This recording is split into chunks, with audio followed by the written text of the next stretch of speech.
السلام علیکم ورحمۃ اللہ وبرکاتہ۔ آپ کو خوش آمدید کہتا ہوں میرے چینل پہ آنے پہ۔ پروفیسر ڈاکٹر اسرار احمد کا بہترین بیان جس میں وہ بیان کر رہے ہیں طلاق کے احکامات اور مسائل قرآن اور حدیث کی روشنی میں۔ بہترین ویڈیو ہے۔ اگر آپ میرے چینل پہ نئے ہیں، ابھی تک آپ بھائیوں نے میرے چینل سبسکرائب نہیں کیا، چینل سبسکرائب کر دیں۔ ایسی ویڈیو دیکھیں۔ الطلاق مرتان، طلاق دو مرتبہ ہے، یعنی ایک شوہر کو دو مرتبہ طلاق دے کر اور رجوع کر لینے کا حق ہے۔ ایک دفعہ طلاق دی اور عدت کے اندر رجوع کر لیا، ٹھیک ہے۔ پھر طلاق دی اور عدت کے اندر رجوع کر لیا، ٹھیک ہے۔ تیسری مرتبہ طلاق دی، اب رجوع نہیں کر سکتا۔ الطلاق مرتان، دو مرتبہ ہو سکتا ہے۔ فَإِمْسَاكٌ بِمَعْرُوفٍ أَوْ تَسْرِيحٌ بِإِحْسَانٍ، اب اس کے بعد فیصلہ کرو، یا تو روکو اس کو اپنے گھر میں، تو وہ بھی نیکی کے ساتھ، بھلائی کے ساتھ، تنگ کرنے کے لیے نہیں، پریشان کرنے کے لیے نہیں، اور تسریح بِإِحْسَان، یا رخصت کر دینا ہے ایک اچھے بھلے طریقے سے، بھلے مانسوں کی طرح خوبصورتی کے ساتھ۔ روکو تو بھلائی کے لیے، اور اگر رخصت کرنا ہے تو خوبصورت انداز میں۔ وَلَا يَحِلُّ لَكُمْ أَن تَأْخُذُوا مِمَّا آتَيْتُمُوهُنَّ شَيْئًا، اور تمہارے لیے ہرگز جائز نہیں ہے کہ جو کچھ تم نے انہیں دیا تھا اس میں سے کچھ بھی واپس لو۔ جو بھی تم نے انہیں مہر دیا تھا اس میں سے کچھ واپس نہیں لے سکتے جب تم طلاق دے رہے ہو۔ ہاں اگر عورت طلاق مانگے تو اسے اپنے مہر میں سے کچھ چھوڑنا پڑے گا، یہ دوسری بات ہے۔ لیکن جب بر طلاق دے رہا ہے تو پھر وہ نہیں روک اس کو اس میں سے جو بھی کچھ دیا ہو۔ یہاں تک کہ آیا ہے کہ اگرچہ تم نے ان کو احداہن قنطارا، سونے کے ڈھیر دیے ہوں، ان میں سے بھی کچھ نہیں لے سکتے واپس۔ وَلَا يَحِلُّ لَكُمْ أَن تَأْخُذُوا مِمَّا آتَيْتُمُوهُنَّ شَيْئًا إِلَّا أَن يَخَافَا لَا يُقِيمَا حُدُودَ اللَّهِ، البتہ اگر وہ دونوں یہ سمجھیں کہ ہم حدود اللہ کو قائم نہیں رکھ سکیں گے۔ مراد کیا ہے کہ فیملی لائف کے ضمن میں جو اللہ نے احکام دیے ہیں، جو آداب ہیں، جو ان کے مقاصد ہیں، وہ ہمارے مابین اتنی موافقت مزاجی نہیں ہے کہ ہم ساتھ چل سکیں۔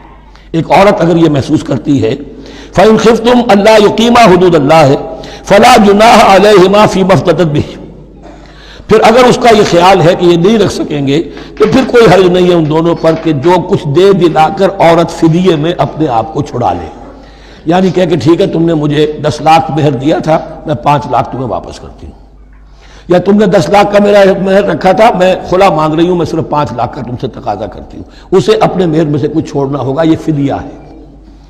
تلک حدود اللہ فلا تعتدوها، یہ اللہ کے حدود ہیں، ان سے تجاوز مت کرو۔ دیکھیے روزے وغیرہ کے ضمن میں فلا تقربوها، اور یہاں فلا تعتدوها، اس لیے کہ یہاں بڑے دھڑلے سے آدمی جو ہے وہ ان حدود کو پامال کر جاتے ہیں، قانون یہی رہ جاتا ہے، روح اس کی ختم ہو جاتی ہے۔ وَمَن يَتَعَدَّ حُدُودَ اللَّهِ فَأُولَٰئِكَ هُمُ الظَّالِمُونَ، اور جو اللہ کے حدود سے تجاوز کرتے ہیں وہی ظالم لوگ ہیں۔ فَإِن طَلَّقَهَا، اب اگر تیسری مرتبہ طلاق دے دی، الطلاق مرتان تو ہو چکا نا، اس کے بارے میں سارے احکام آ گئے، لیکن اب اگر دے دی مراد ہے تیسری مرتبہ۔ فَإِن طَلَّقَهَا فَلَا تَحِلُّ لَهُ مِن بَعْدِ حَتَّىٰ تَنكِحَ زَوْجًا غَيْرَهُ، تو اب وہ اس کے لیے جائز نہیں ہوگی جب تک کہ وہ عورت کسی اور شوہر سے شادی نہ کرے۔ اس کو حلالہ کہتے ہیں، لیکن یہ حلالہ کروانا یا کرنا اور کسی کے ساتھ یہ معاہدہ کرنا تم شادی کر لو پھر طلاق دے دینا، اس پر لعنت فرمائی ہے، حضور نے لعنت فرمائی ہے۔ اور ہمارے ہاں علم میں آتی ہے، یہ بات سننے میں آتی ہے کہ بہت سے علماء نے اس کو دھندا بنا رکھا ہے۔ حلالہ مولوی مشہور ہیں مختلف شہروں کے اندر۔ فَإِن طَلَّقَهَا فَلَا تَحِلُّ لَهُ مِن بَعْدُ حَتَّىٰ تَنكِحَ زَوْجًا غَيْرَهُ فَإِن طَلَّقَهَا، پھر اگر وہ بھی دوسری شادی کی دوسری جگہ پر، اس عورت نے اس شوہر سے بھی نہیں بنی، اس نے بھی طلاق دے دی، فَلَا جُنَاحَ عَلَيْهِمَا أَن يَتَرَاجَعَا، تو اب کوئی گناہ نہیں ہوگا ان دونوں پر کہ وہ رجوع کر لیں، پہلے سابق شوہر سے شادی کر لیں۔ یعنی عورت کو شاید عقل آ گئی ہو، کوئی اسی کی زیادتی تھی کہ پہلے شوہر کے ہاں بس نہیں سکی، اب دوسری مرتبہ کا تجربہ ہو گیا تو اس کے کان ہو گیا کہ کوئی غلطی میری ہی ہے، اب شاید دوبارہ وہ اپنے شوہر کی طرف، سابقہ شوہر کی طرف رجوع کرنا چاہے تو اس کی اجازت ہے۔ ان ظنا یقیما حدود اللہ، اگر ان کو یہ یقین ہو کہ وہ اللہ کے حدود کی پاسداری کر سکیں گے۔ اللہ کے حدود جو ہیں احکام شریعت، ان کو بہرحال مد نظر رکھنا ہے اور فائق رکھنا ہے۔ وَتِلْكَ حُدُودُ اللَّهِ يُبَيِّنُهَا لِقَوْمٍ يَعْلَمُونَ، اور یہ وہ حدود ہیں اللہ کے جن کو وہ واضح کر رہا ہے، کھول کھول کر بیان کر رہا ہے ان لوگوں کے لیے کہ جو علم حاصل کرنا چاہیں۔ ترجمہ یہ ہوتا ہے عام طور پر جنہیں علم حاصل ہے، اصل میں کسی وقت فعل کو طلب فعل کے معنی میں استعمال کیا جاتا ہے عربی زبان میں، یعلمون جو جاننا چاہیں، جن کے اندر طلب ہے ان کی۔ وَإِذَا طَلَّقْتُمُ النِّسَاءَ فَبَلَغْنَ أَجَلَهُنَّ، تو جب تم لوگ اپنی بیویوں کو طلاق دو اور پھر وہ اپنی عدت پوری کر لیں، فَأَمْسِكُوهُنَّ بِمَعْرُوفٍ أَوْ سَرِّحُوهُنَّ بِمَعْرُوفٍ، تو اب چاہو تو روکو انہیں لیکن معروف طریقے سے، اور چاہو تو انہیں رخصت کر دو وہ بھی اچھے طریقے پر۔ وَلَا تُمْسِكُوهُنَّ ضِرَارًا لِتَعْتَدُوا، اور دیکھو ایسا نہ کرو کہ تم روکو انہیں تنگ کرنے کے لیے۔ اچھا ذرا اس کی میں اور خبر لوں گا رجوع کر کے، ذرا اگر تو طلاق ہو گئی تو آزاد ہو جائے گی، غصہ اتنا چڑھا ہوا ہے کہ ابھی وہ غصہ ٹھنڈا نہیں ہوا ہے، رجوع کر رہا ہے اس لیے کہ اسے اور پریشان کروں، اسے اور تکلیفیں پہنچاؤں۔ تو اب یہ کیا ہوا، قانون تو اجازت دے رہا ہے لیکن تم نے قانون کا مذاق اڑایا، تم نے اللہ کی دی ہوئی اس اجازت کا ناجائز استعمال کیا۔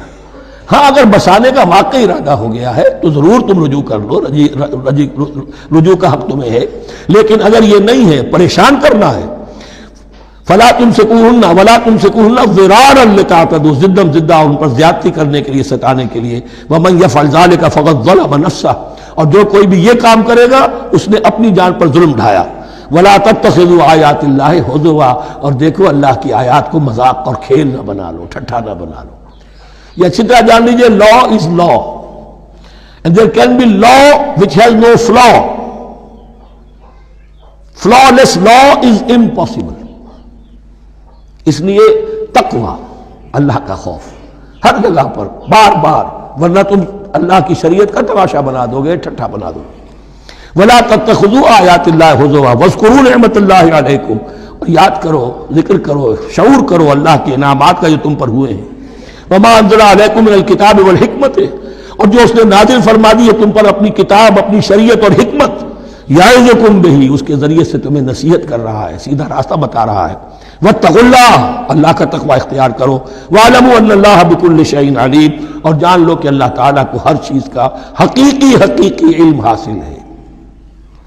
وَإِذَا طَلَّقْتُمُ النِّسَاءَ فَبَلَغْنَ أَجَلَهُنَّ فَلَا تَعْضُلُوهُنَّ أَن يَنكِحْنَ أَزْوَاجَهُنَّ إِذَا تَرَاضَوْا بَيْنَهُم بِالْمَعْرُوفِ، اور جب تم عورتوں کو، اپنی عورتوں کو طلاق دے دو پھر وہ اپنی عدت پوری کر لیں، تو مت آڑے آؤ اس میں کہ وہ عورتیں پھر نکاح کر لیں اپنے سابق ازواج سے، اذا تراضوا بینہم بالمعروف، جبکہ وہ آپس میں رضامند ہو جائیں بھلے طریقے پر۔ یعنی اگر طلاق مغلظ نہیں ہے، دیکھیے ایک طلاق ہوتی ہے بائن، پہلی طلاق، دوسری طلاق، یہ جب تک عدت ختم نہیں ہوئی طلاق رجعی کہلاتی ہے۔ اس کے دوران شوہر کو رجوع کرنے کا حق ہے۔ عدت پوری ہو گئی، اب یہ بائن ہو گئی، اب شوہر اور بیوی کا جو رشتہ ہے ٹوٹ گیا۔ اب اگر نکاح ہوگا تو دوبارہ ہوگا، اس میں عورت کی مرضی کو دخل ہے۔ عدت کے اندر عورت کی مرضی کو دخل نہیں ہے، لیکن عدت کے بعد اب عورت کو اختیار ہے، اب تو نکاح ثانی ہوگا، سوائے طلاق مغلظ کے۔ تیسری طلاق اگر ہو گئی ہے تو پھر جب تک اس کا نکاح کسی اور سے نہ ہو جائے، وہ بھی طلاق دے دے، تو ان کے درمیان نکاح نہیں ہو سکتا۔ گویا کہ یہ دو طلاقوں کے بعد اگر پھر یہ لوگ، جبکہ طلاق بائن ہو چکی ہو، وہی عورت وہی مرد پھر نکاح کرنا چاہیں تو اب تم آڑے مت آؤ۔ ہوتا کیا ہے، عورت کے بھائی ہیں، اب انہیں غصہ چڑھا ہوا، اس بدماش نے یہ کچھ کیا تھا، اس نے تمہیں ایسے ایسے ستایا تھا، اس نے یہ کیا تھا، اب تمہیں ہم شادی نہیں کرنے دیں گے اس کے ساتھ۔ نہیں، یہ کام تمہارا نہیں ہے۔ اگر وہ اذا تراضوا بینہم، اگر وہ باہم راضی ہو جائیں تو تم اب ان کے آڑے مت آؤ بالمعروف۔ ذالک یوعظ بہ من کان منکم یؤمن باللہ والیوم الآخر، یہ وہ چیزیں ہیں جن کی نصیحت کی جا رہی ہے تم میں سے ان کو جو واقعتاً ایمان رکھتے ہو اللہ پر اور یوم آخر پر۔ ان کے اندر ایمان ہی نہیں ہے، ان کے لیے یہ سارا جو ہے بحث کے آگے بین بجائے جاؤ کیا حاصل ہے، وہ تو پھر اس کو کوئی فائدہ نہیں پہنچے گا۔ ذالک یوعظ بہ من کان منکم یؤمن باللہ والیوم الآخر ذالکم ازکیٰ لکم واطہر، یہ طریقے جو ہیں تمہارے لیے زیادہ پاک ہیں، زیادہ عمدہ ہیں۔ واللہ یعلم وانتم لا تعلمون، اللہ جانتا ہے تم نہیں جانتے۔ اپنی عقل کو مقدم نہ رکھو، یہ اللہ کا علم ہے، اسی نے عورت کو بنایا، اسی نے مرد کو بنایا، اسے مرد بھی عزیز ہے، عورت بھی عزیز ہے۔ الخلق عیال اللہ، حضور نے فرمایا تمام مخلوق اللہ کے کنبے کے مانند ہے۔ اللہ کو تو اپنا ہر انسان، مرد ہو یا عورت ہو، محبوب ہے، پسندیدہ ہے، اس کی تخلیق ہے، اس کا شاہکار ہے، لیکن یہ کہ وہ جانتا ہے کہ عورت کے کیا حقوق ہونے چاہیے، مرد کے کیا ہونے چاہیے۔ لہذا واللہ یعلم وانتم لا تعلمون والوالدات یرضعن اولادہن حولین کاملین، اور والداؤں کے لیے، ماؤں کے لیے ضروری ہے کہ وہ اپنی اولاد کو 2 سال دودھ پلائیں پورا. اور یہ خاص طور پر یہاں تذکرہ ہو رہا ہے جب طلاق کا مسئلہ ہو.